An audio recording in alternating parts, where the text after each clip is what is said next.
The purpose of the Albie Collection, as I see it, is to reach out to all the people out there in the world who are dreamers like me, want a better world, and maybe even to people who are in a bit of despair about the world, to see positive things can emerge from so much negativity and so much harm and so much hatred and bitterness. Beauty can emerge. It happened in my life. It was there. I was available for it.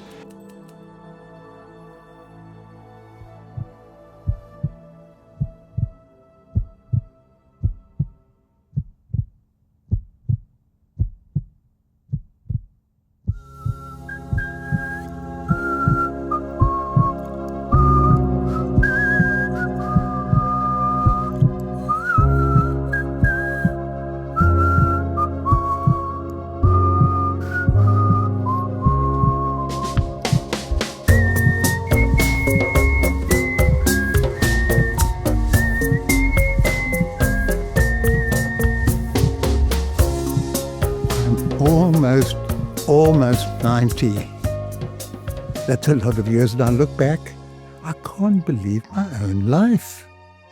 I'm a soft, quiet person watching the world go by. I break up fights. I don't get into fights, but I've been blown up. I've been tortured. I've been stateless for many years. I helped to write the country's constitution. I've become a judge. I've enabled same-sex couples to express their love in marriage through court judgments. I've helped to abolish capital punishment in our country together with my colleagues on the Constitutional Court. Wow! What was it like under apartheid in South Africa? What was it like struggling? What was it like to imagine yourself as a revolutionary? What was it like becoming convinced about the importance of multi-party democracy? What was it like to love? What was it like to be involved with the arts movement? What was it like to write books? What was it like? What was it like? What was it like all the time? And to be able to share that,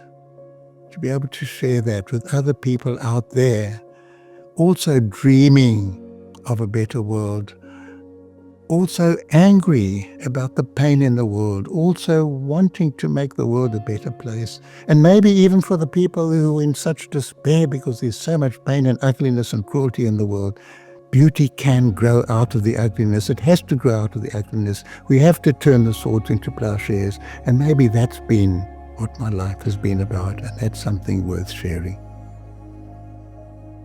A beautiful, wonderful team of creatives have come together.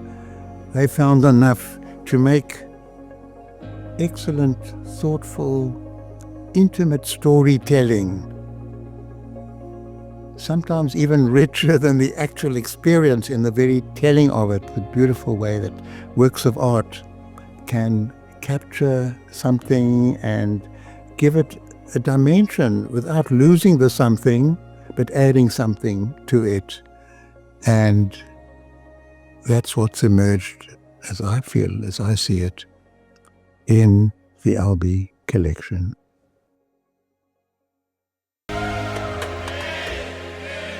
Life is so full of vitality and fun and surprise and contradictions. It's got to be conveyed, and it's got to be conveyed even in the storytelling of judges. And maybe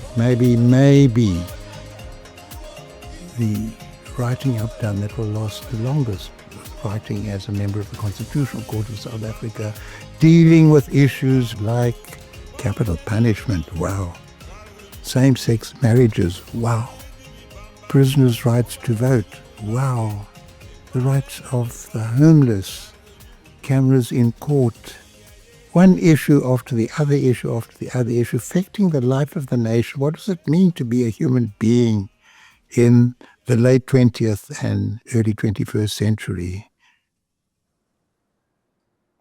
You go to the law reports, boring.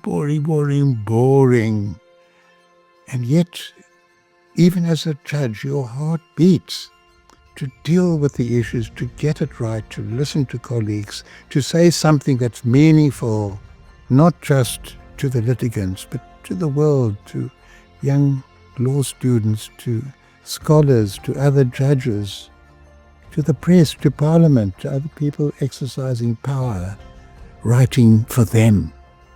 A wonderful form of storytelling you have as judges, but such an exciting experience to get it across in ways that I haven't seen before, that I hope will be useful for people not only in South Africa, not only for lawyers, not only for judges, but for human beings, all of us as human beings, wherever we are in the world, and particularly very much for lawyers all over the world.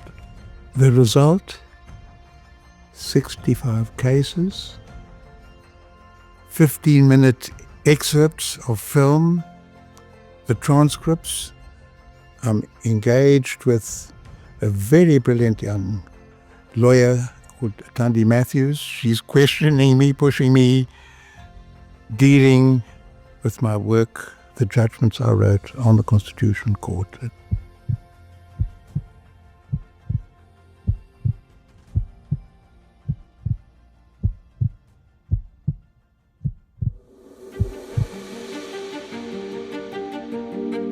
Somebody said, Albie, your life.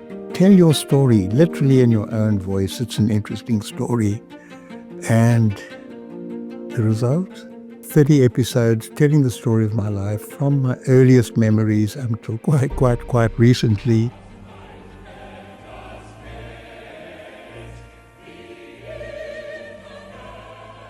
I was born into struggle. Even my name, Albie, I was named after Albert Mzula, who was a communist. He was a trade union leader, one of the first African trade union organizers who died not long before I was born. My parents had enormous admiration for him, so they called me Albert.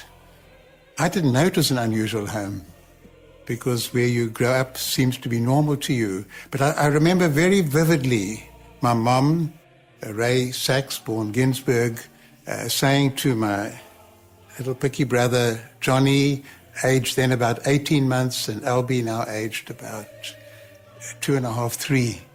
Tidy up, Uncle Moses is coming. And Uncle Moses wasn't Moses Cohen or Kontarovich, it was Moses Kotani. He was the General Secretary of the Communist Party. And my mom had enormous admiration and affection for him, and she was his typist. So I grew up in a home where it was quite normal to see a white woman showing great respect and affection for an African man who was a boss. And to me, that was normal.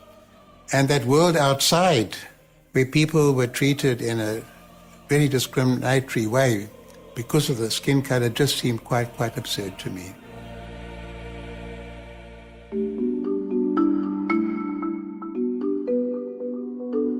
The biggest surprise for me in creating the collection was the timeline. So your eye immediately is drawn in to these different images of the young Albie, the older Albie, Albie the lawyer, Albie involved in art, Albie in different kind of connections. And then the rather pedantic dates on the left side, easy to follow.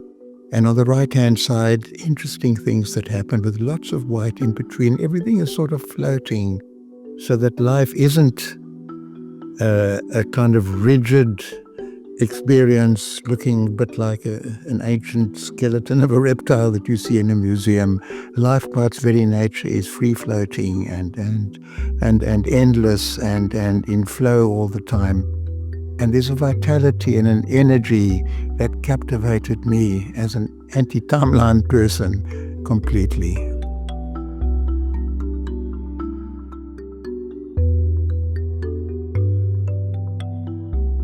Finally, we come to the part where the subject has to be either very vain or very dead. I'm not very dead, so I'm very vain. It's quotations, quotes from Albie Sachs. People are always looking for quotes for after-dinner speeches, for essays, for a whole range of different things. People are very welcome to use quotes from me, and it's wonderful to think ideas are in circulation in that way.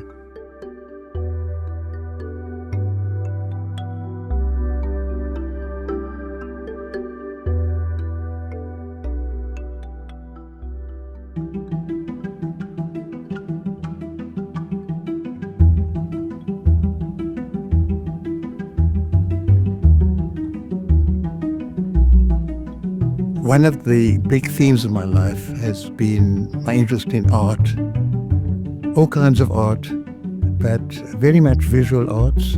I'm useless, I can't paint, I can't draw, but I can look, I can see. And the artistic vision has been part and parcel of my being. Places I've been in, Constitutional Court, big art collection, involved in mural movements in different countries. And the Zeitz Mokai Museum of Contemporary Art in Africa, in Cape Town, is going to have an exhibition called Spring is Rebellious on Albie Life in Art. It's so exciting preparing for that. To complement the exhibition, the director, Sarah Govea, is making, to be quite honest, I find it quite bewitching and extraordinary, very arty feature documentary on my life in art, which will parallel the exhibition at the Zeitz Mokai Museum.